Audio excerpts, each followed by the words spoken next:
Can the back row get together? Thanks.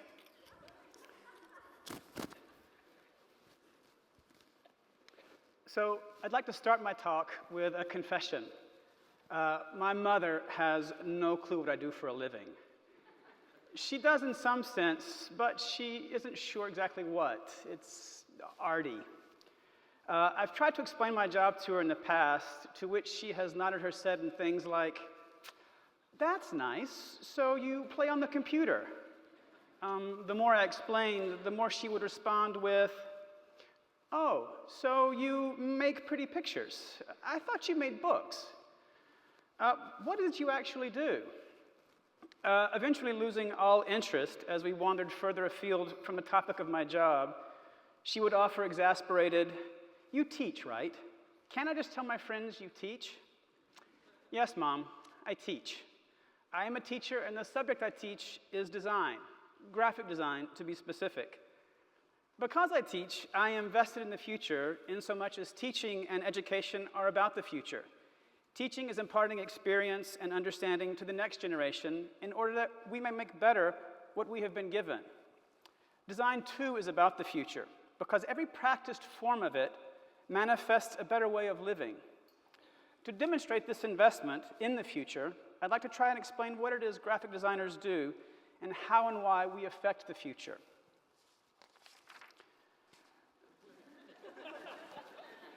That's what the picture was for. So graphic design for a lot of people is a mystery. Most understand that computers are involved somehow, and since a lot of us can draw, art fits in there somewhere. If you've spent any amount of time on the computer recently, some of you have probably seen variations of the meme, "What I Think I Do." Here is my version of what I think I do as a graphic designer. What my friends think I do, or worse. What my students think I do, what my mom thinks I do, what I think I do, what I actually do, in point of fact, and all designers do this, spend a great deal of time thinking. And graphic designers spend an inordinate amount of time thinking about the meaning of things. We wonder about how things come to mean what they do, and then ponder why and how this information can be used to help others in a visual manner. When we are not immersed in thinking, the other half of the time we are making things and exploring how materials affect the messages we are creating. Indeed, art is involved, but perhaps not in the way most people think it. Where art tries to reveal the world of the artist, graphic design tries to help others with their world.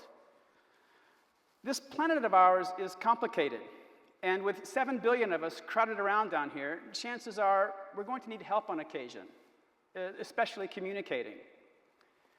Now, before I discovered graphic design, I used to think actors had the best job in the entire world.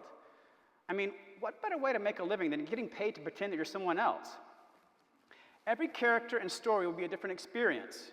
You could do research about the individuals you would portray, and you often got to study the history of the era and the story. Ultimately, you got to perform before an audience and sweep them into a world you helped create. Stardom seemed awesome. The problem is, I have terrible stage fright, and I'm a lousy actor. Design for me is the best of all possible professions because I can't think of another career that actively exploits curiosity and mess-making at the same time.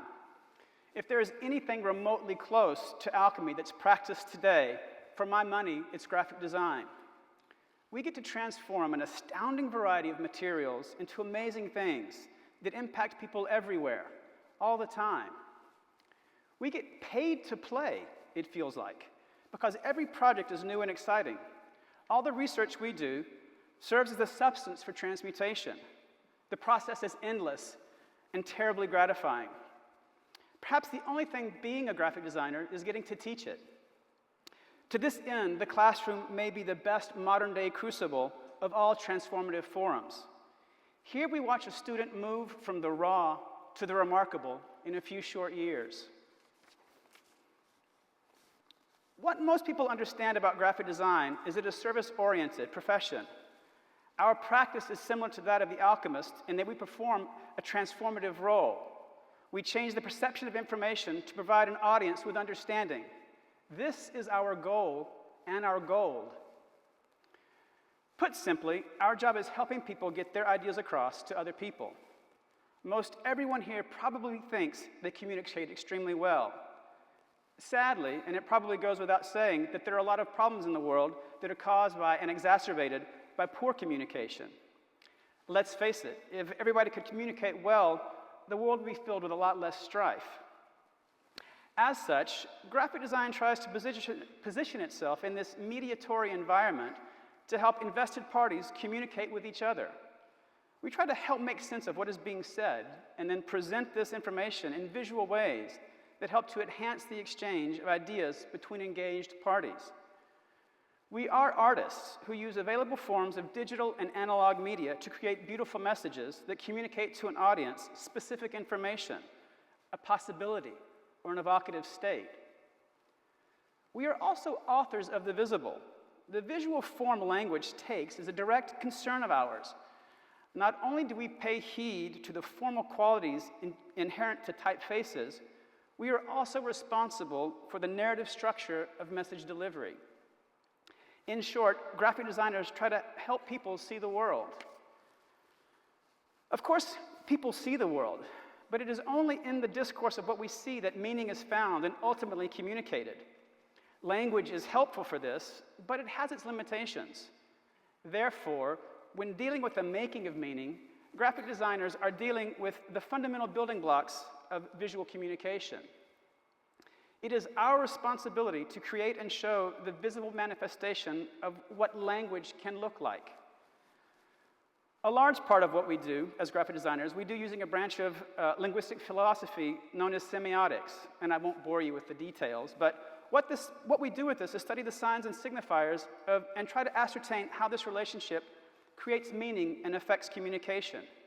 It's a critical tool for us when crafting messages because it allows us the ability to observe the underlying mechanics of how meaning is constructed. But apart from this, we try to make the content of information pertinent to the context that it will reside in. As there is no singular way to engage the vagaries and varieties of any audience, especially across cultures and borders, it is imperative that design consider the larger expanse of culture in order to tailor a message for a given audience. As there are multitudinous ways of seeing the world, designers try to exercise care when addressing a particular audience because what plays well in one environment can be disastrous in another. Happily, I can report, and with some confidence, that graphic design has never killed anyone. And while graphic design may not kill, poorly designed messages may confuse. But without design, badly conceived messages can be deadly. Like when instructions for medicine can't be followed and it is given incorrectly or not on time, death can be a consequence. When signs to a hospital can't be found or followed because the map used has no discernible relation to the space it is meant to portray, valuable time can be lost, resulting in the loss of life. Or when the interface to a medical device is so confusing that rather than saving the life of the patient it is meant to protect, it kills because something as simple as pressing a button is easily confused, causing the machine to administer the wrong set of diagnosed programs. From these scenarios and other tragedies like them, I believe you can see why communication is so important. Without design, things can hurt you. Ultimately, graphic designers are visual problem seekers and visual problem solvers. We are the invisible middlemen in the chain of communication most people take for granted. If we do our job well, you will see the message clearly and not the messenger. For this reason, good design is great concern to us because a lot can be at stake if we don't get it right. We agonize over the typeface that words will be comprised of because we know that the form letters take have a direct impact on how an audience will perceive the message. We endlessly tweak colors in an image until it is precisely that shade of chartreuse we need because we understand that this particular color can mean the difference between better understanding or a casual gloss. We contemplate the minuscule pixel placement of images because we understand that formal balance can move a message to sublime heights of comprehension instead of dull, lifeless composition. And though much of this may seem subjective, like anything of consequence, if you, the audience, get the message as intended, then we know we have done our job well. In the end, graphic design is the visual manifestation of a good idea. Please understand, I don't mean to portray graphic designers as saviors of the world's tribulations. We are not, unfortunately, superheroes. We cannot sweep in and set all wrongs to right. We know that it takes more than just us to make something as complex as human relations run smoothly. We are service-oriented. The reason being that without problems people bring to us or those we find in our surroundings, there is no design. To this end, design is a collaborative affair. Interestingly, because of this symbiotic relationship, the design process we establish with our patrons is a direct consequence of the design thinking we incorporate as a philosophy of life. Borrowing again from the Chronicles of Alchemy, many of those individuals that quested for gold came to understand that the removal of corporeal dross from their life was the real and true practice of transmutation. The gold they sought was internal to themselves. Design as a way of life uncovers many of these same issues. In the course of their studies, our students learned that most of the important qualities to have when collaborating amongst fellow designers and clients is honesty. As we encourage them to be honest with the tools and materials they use to craft their messages, they also learn to apply these same lessons in their business practices. By all means, go make cool, we exhort them, but be authentic to yourself and your materials, because a great deal can be learned about the world in observing the nature and qualities of the objects used to create communication. As students learn that good design is true to the message and the materials that go into its fabrication, when it is done well, it can translate into good grades, or later into monetary gain or recognition. However, surmounting these aspirations, what our student designers learn to cultivate is a solid reputation of professionalism. Their reputation is designed by the actions and creations of their character. The systems and processes of design we use to create meaning can be used to create the kind of life one chooses to lead. Respect follows from honesty the way understanding follows from comprehension. In the end, good design is about trust. Students learn that the better portion of a collaboration is sustained by it. For good communication to occur, a great deal of responsibility is conferred upon the message maker. This can only be achieved when a level of trust is attained between the designer, the materials, the message, the client, and ultimately the audience. As such, the triumvirate I have just outlined, honesty, respect, and trust, underpin nearly all forms of good collaboration. From this foundation, great design can be built. Unfortunately for us and those that we can impact most, designers are all too often brought into the most inappropriate moment of a project, at the end, where we can be the least effective. I tell you this with the hope that should you ever need a designer, bringing them in sooner rather than later can save you loads in frustration, time, and money. Yes, good design can cost more, but it is money and time better spent on well-conceived ideas when design issues are addressed early rather than shoring up half-baked ideas that need constant correction or revision.